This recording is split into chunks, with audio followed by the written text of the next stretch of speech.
Hi, this is Shuva Rahim, and this is my mixed media critique on Camtasia, which is a video recording and editing software program. If you do a search in your browser for Camtasia, you'll get a bunch of search results, and I would recommend clicking on the second link here, the video editor, video editing software / Camtasia. So when I click on that, it will lead you straight into the Camtasia page on the website for TechSmith, which is the company that makes this software.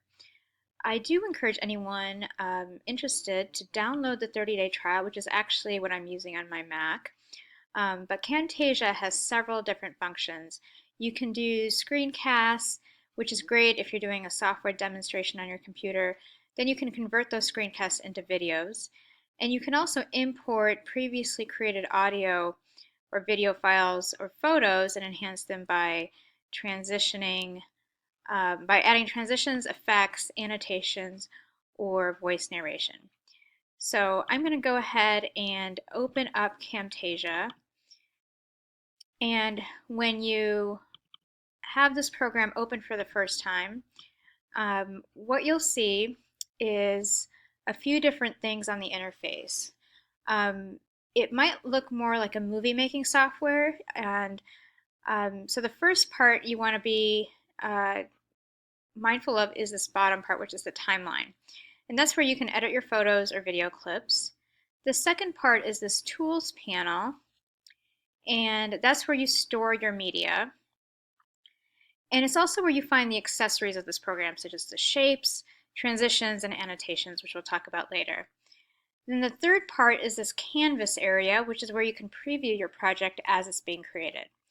The record button is on the upper left, and when you hit record, it will default to showing your computer screen. And if you decide also you want to include audio, you can do that. And also if you wanted to include webcam on your computer as well. So now I want to give you a sense of how I would use Camtasia in a couple different ways. So first, I'm going to go ahead and import a video. So I'm going to click on Import Video and click on this MP4 file and select Import.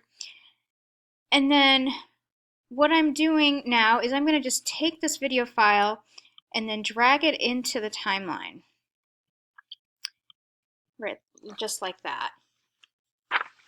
Now, this plus or minus bar that you see here looks like a volume tool, but it's actually a way you can contract or expand your timeline.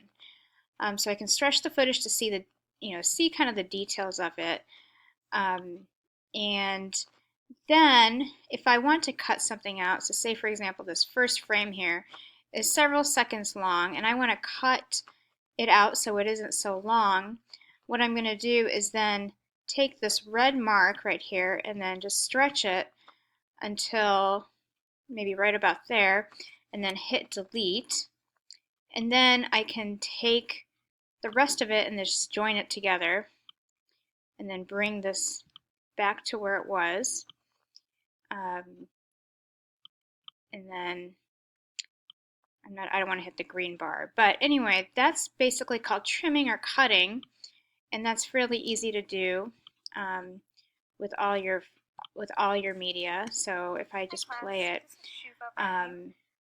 it's going to let you transition right where I cut it right there. So that's kind of how you can edit your video files. The other thing I want to show you is photos. So now I'm going to go ahead and delete this. And again, if you delete your files or delete your media down here, if you make a mistake, you can delete it, but it will always remain intact in the media bin. So I'm just going to delete this from the media bin now, and I'm going to import a bunch of photos called flowers. And so now the flower photos are in this media bin, and I'm going to do a Control A to select them all and just drag them into the timeline. And so what I'm going to do next is I'm going to just add a transition to all these photos. So right now I just kind of have a transition on the photos that are it's just very abrupt. So what I want to do is go into this transitions panel and say I want this blinds transition. So I'm just going to drag this down into the timeline. And so now it automatically enters the blinds into the timeline between the photos. So it gives it a little bit more of a seamless transition. It flows a little bit better than the abrupt transition that I had before. The other thing I can do is add some information on some of the photos. So I'll just take this photo, for example, this bonsai tree, and say, for example, I want an annotation. So here I'm going to just click on, we'll just keep it simple right here, this is the ABC tool. And this ABC box, I'm just going to drag it over here, and then I'm just going to write bonsai tree. And I can stretch it. And actually, if I wanted to, I can also maybe add some information if I wanted to, you know, like 300 years old. I don't know that for sure, but it's just nice to kind of have some extra added information on a photo that it might apply to. So that's just a couple ways you can enhance or add some information to your photos. Now, once you're done with your video, in the upper right hand corner here, there's this share icon. So I'm going to click on share, and I'm going to go down to local file. And once you click on local file, you want to be aware that the trial version does have a watermark with it. So I'm just going to go ahead and say produce with watermark. And you just want to give it a name. So I'm going to just say Camtasia Demo MP4. And I'm going to go ahead and click on export, and it's then going to export that file into a movie. And so it'll take some time to do that.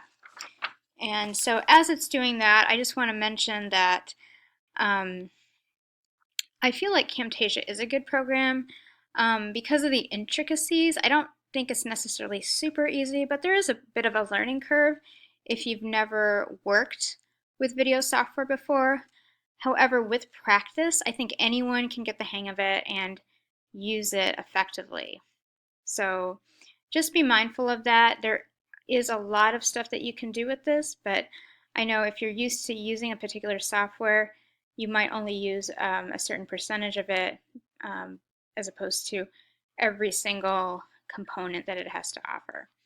All right, so now the export is finished. I can just close this, and then I can just close the Camtasia program here.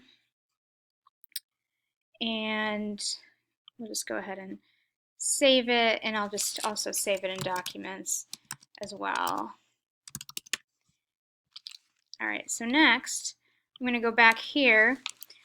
Just a reminder that the Camtasia download, the free download, has a Windows version and a Mac version. And so one thing to be aware of, like I mentioned, is that there is a Camtasia watermark during the trial version, and it is quite prominent, so you want to be mindful of that depending on your audience. I personally did go through the trial version and actually did create some video tutorials for my students over the spring semester before purchasing it as an educator. And so I just want to go over back into the TechSmith website. If you click on Buy for Camtasia, it says $199, but if you scroll down a little ways, there is a reduced price for educators, which is $169. So just FYI, if you end up purchasing this program down the road, if you're happy with it during the trial version. So hopefully this is helpful for those of you who may be considering this program. Thank you, and I look forward to your comments.